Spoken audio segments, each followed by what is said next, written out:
tous les jours, travaillons pour le bien-être de ces populations au sein de nos provinces. Et l'occasion aussi de souhaiter cette bonne célébration de la fête du travail aux administratifs du Sénat qui nous accompagnent tous les jours dans notre tâche, et pour finir à tous les travailleurs, toutes ces dignes filles et ces dignes fils de la République démocratique du Congo qui donnent la sueur de leur front pour rendre notre pays toujours plus beau et toujours plus prospère. Honorables sénatrices, honorables sénateurs et chers collègues, j'annonce le dépôt au Sénat d'un nouveau projet de loi portant autorisation de la prorogation de l'état de siège sur une partie du territoire de la République démocratique du Congo. Avant de l'examiner, l'Assemblée plénière doit l'inscrire au calendrier des travaux à l'ordre du jour. Je vous informe aussi qu'en rapport avec la validation des pouvoirs des 8 élus sénateurs et suppléants, nous allons inscrire cette matière à l'ordre du jour afin d'entamer le processus aujourd'hui de la validation de leur mandat. Je signale qu'une commission permanente va être désignée pour l'étude préalable des dossiers des intéressés. Par la même occasion, je voudrais informer les honorables sénatrices et les honorables sénateurs que le Sénat a reçu 2 réquisitoires, respectivement du parquet général près la Cour de cassation et de l'auditorat général. Le premier réquisitoire, venu par sa lettre 1233/RMP-V/PGC-CAS/WB du 27 mars 2025, réceptionné mon cabinet le 28 avril 2025. Le procureur général près la Cour de cassation nous a adressé le réquisitoire aux fins d'obtenir l'autorisation de l'instruction contre le sieur Ningepo Michel, honorable sénateur.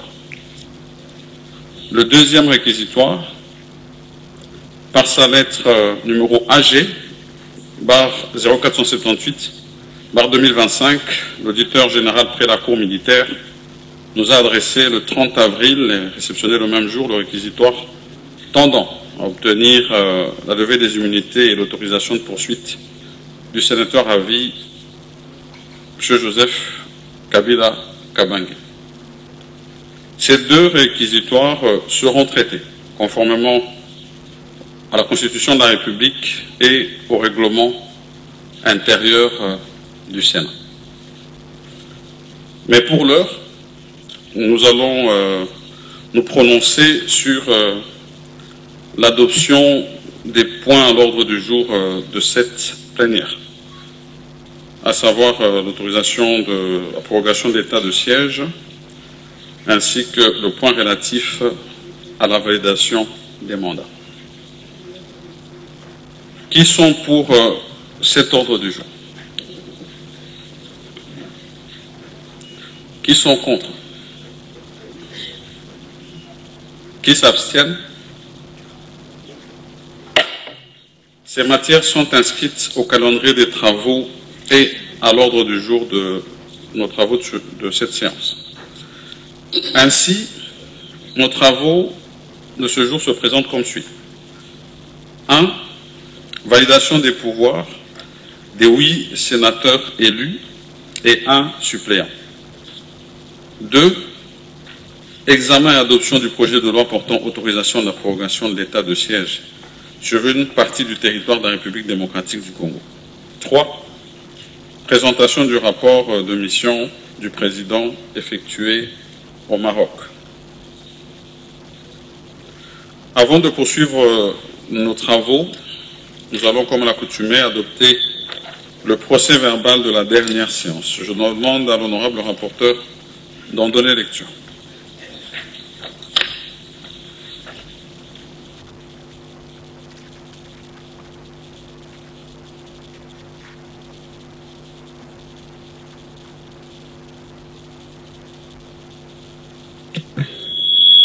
Vous avez la parole, honorable rapporteur. Procès verbal numéro 04 de la séance plénière du vendredi 18 avril 2025. De la reprise.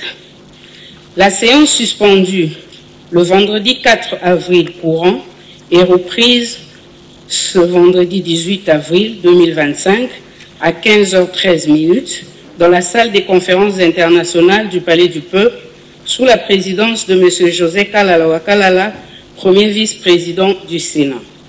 Sur 109 membres qui composent le Sénat, 70 membres sont présents, 13 membres sont excusés, et il y a la liste en annexe, et 17 membres sont absents, dont liste en annexe, et 9 sièges sont à pourvoir.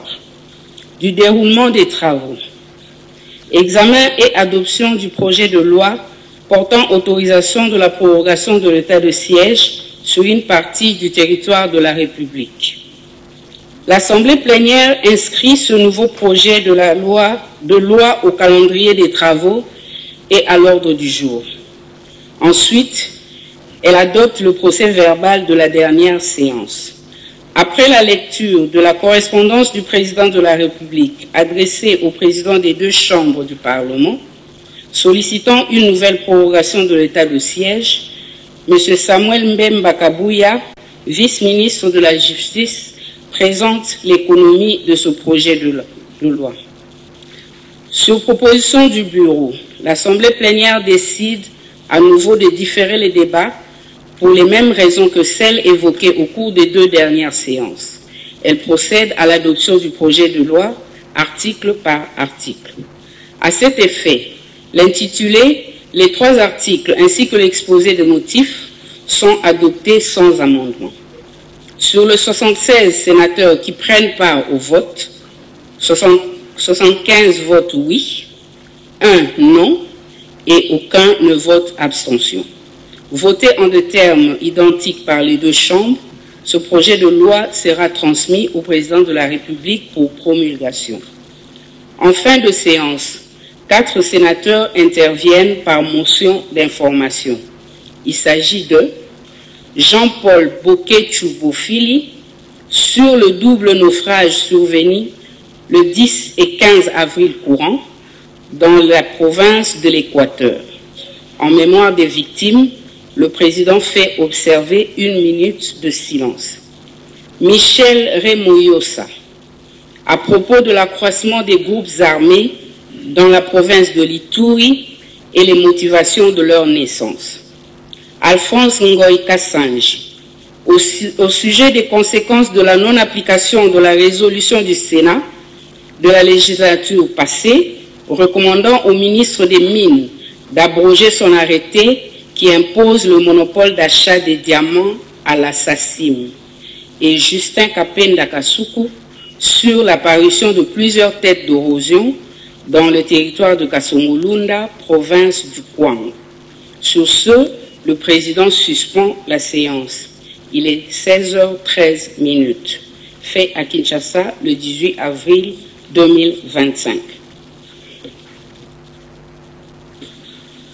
Merci, honorable rapporteur. Honorable sénateur et chers collègues, vous venez de suivre la lecture du procès verbal numéro 4. Je demande aux collègues sénateurs qui auraient des observations sur ce procès verbal de les transmettre par écrit en délai 48 heures auprès de l'honorable rapporteur. Nous allons, sous réserve d'observations éventuelles, adopter ce procès verbal. Et donc, je vais le manifester. Qui sont pour? Qui sont contre? Qui s'abstiennent? Le procès-verbal numéro 4 est adopté. À présent, nous abordons le point relatif à la validation des pouvoirs des 8 élus sénateurs et 1 suppléant. Je rappelle qu'au cours de la séance plénière du vendredi 4 avril, j'ai annoncé que la CENI avait organisé le mercredi 2 avril l'élection sénatoriale dans les provinces du Kwilu et du Nord Ubangi. À cet égard, 8 sénateurs ont été élus. Les résultats provisoires ont été communiqués et les dossiers des élus sénateurs transmis au Sénat par la CENI. Conformément à l'article 11.2 de l'Assemblée, l'Assemblée plénière doit valider leurs pouvoirs. À cet effet, leurs dossiers seront préalablement examinés par une commission permanente. Par ailleurs, je signale que le remplacement du sénateur Adolphe Lumanu par son premier suppléant sera effectué notamment à la lumière de l'article 220 alinéa 6 de notre règlement intérieur. Il est donc question que les 9 dossiers des intéressés soient confiés à une commission permanente. Pour ce faire, et selon les us et coutumes, ces dossiers seront confiés à la commission politique, administrative et judiciaire, la PAJ, et un temps leur sera imparti pour ce travail. Y a-t-il une objection à cette désignation de commission permanente?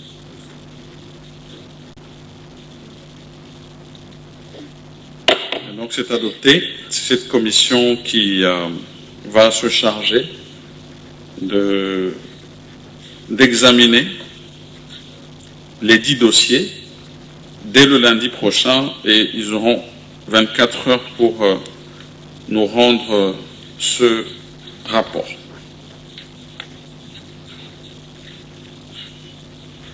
À présent, et en attendant que le texte sur la loi portant autorisation de la prorogation de l'état de siège sur une partie du territoire de la République démocratique du Congo vous soit distribué, permettez-moi de faire mon rapport de mission effectué au Maroc. C'était les 28 et 29 avril 2025. Honorables sénatrices, honorables sénateurs et chers collègues,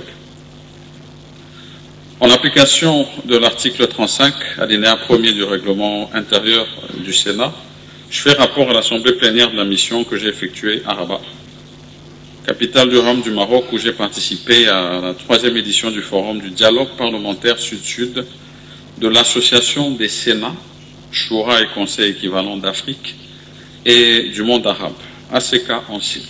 Comme je l'ai dit, c'était les 28 et 29 avril 2025. La délégation que j'ai conduite était composée des honorables sénateurs Faustin Luanga et Anne Mbougouge, ainsi que du secrétaire général du Sénat et du point focal du secrétariat général du Sénat auprès de l'ACK. La 3e édition de ce forum parlementaire Sud-Sud de l'ACK, qui a connu la participation de 25 délégations membres, a eu pour thème principal les dialogues interrégionaux et intercontinentaux dans les pays du Sud, un levier essentiel pour relever les nouveaux défis de la coopération internationale et parvenir à la paix, à la sécurité et à la stabilité ainsi qu'au développement commun. Ce thème a été subdivisé en 2 axes, à savoir le rôle des initiatives et des dialogues interrégionaux dans la promotion et l'intégration économique et du développement commun Sud-Sud, ainsi que le 2e axe, les technologies modernes et l'intelligence artificielle au service de l'évolution et du développement industriel dans le Sud. Au cours des travaux organisés durant ces 2 jours, j'ai eu l'occasion d'intervenir à travers mon allocution en lien avec le thème principal et proposer des recommandations majeures relatives à la situation sécuritaire en général à l'Est, en général et dans l'Est de notre pays en particulier. Ici, pour mentionner justement ce rôle du dialogue et les différents processus dans lesquels nous sommes engagés. La délégation que je conduisais moi-même avons insisté et obtenu que cette recommandation figure dans le communiqué final, dont nous attendons la publication dans les prochains jours. Cette recommandation consistait à sensibiliser l'ACK, à obtenir sa solidarité face aux situations d'insécurité et des crises humanitaires au sein des États membres affectés, membres de l'ACK, et particulièrement à l'Est de la République démocratique du Congo, ainsi que son soutien aux efforts diplomatiques en cours pour y ramener la paix dans le respect de la résolution 2773 du Conseil de sécurité des Nations Unies. Il y a lieu de noter que l'honorable Faustin Luanga a pris part active au deuxième axe consacré aux technologies modernes et à l'intelligence artificielle, au cours duquel il est intervenu avec pertinence, notamment sur les allégations que le représentant du Rwanda tentait de faire passer sur la manipulation de l'opinion nationale et internationale au moyen des réseaux sociaux, en rapport avec la situation sécuritaire à l'Est de la République démocratique du Congo. Et cette insistance sur la cybersécurité, parce qu'en ce moment, il y a effectivement beaucoup d'intoxication et beaucoup de manipulation au niveau des réseaux sociaux.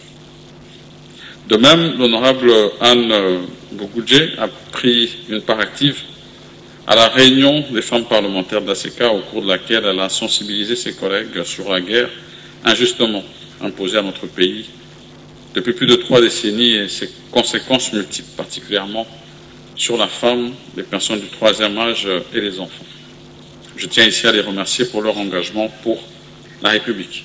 Honorables sénatrices, honorables sénateurs et chers collègues, avant de conclure ce rapport, permettez-moi de vous informer que j'ai été reçu par l'honorable Mohamed Ould Rachid, président de la Chambre des conseillers, leur équivalent du Sénat, du Royaume du Maroc, avec qui j'ai eu un entretien sur la coopération entre nos deux États et sur la situation sécuritaire et humanitaire dans notre pays. J'ai également profité de transmettre à son Excellence le roi Mohamed VI les salutations de son Excellence Monsieur le Président de la République, M. Félix Antoine Tshisekedi Tshilombo. Étant à Rabat, c'était une occasion aussi de rendre une visite de courtoisie à Maman Bobi Ladawa, veuve de l'ancien président de la République et maréchal Mobutu Sese Seko. De transmettre nos mots d'encouragement et de soutien du président de la République ainsi que de toutes les institutions, particulièrement le Sénat. Voilà en bref ce qu'a été la mission que j'ai effectuée à Rabat, au Royaume du Maroc, et je vous remercie pour l'attention que vous avez portée à la présentation de ce rapport. À présent, je vais m'assurer auprès de la rapporteure si les documents vous ont été distribués. Et si ce n'est pas le cas, nous allons, dans ce cas, suspendre la séance pour quelques instants. La séance est suspendue.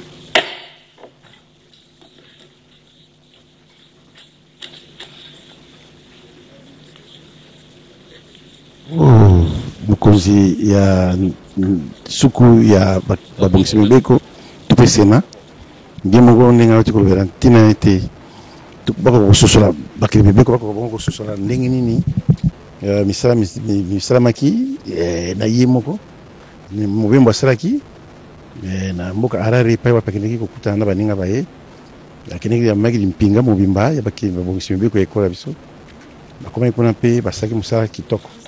Les services de rapporteur nous informent que nous devrions recevoir les documents dans plus ou moins 20 minutes. Bandimi ko pema muke mais si mamunga muke bakozongela siso pote bakwa bongo kukuba na misana bango. Mboka yo presse mu point. Toi, ce qui doit vous au niveau des froids des Sikamata, benatanda kuni mokwa muyuki uvumuto ajisha musu bwa chimondo wa bukalenga ku bulomboji bwa mulomboji chindondo aba chupwita mule Mpala José Kalala tujimpinje musu bwa ben bala nipesa ulimkala ku bulomboji bwa Jean-Michel Sama Lukonde bulela muyuki mumana ku twajija imu ya kumyande jimekali mieji bo muchalu mbo apa jibikali bitandi mu ya kumikenji jikengele kutwilando ndo bokumona mwa kwa kaja ilonde chikuma mbila wa bembala ne pesa mumana ku vija imu ya kumyande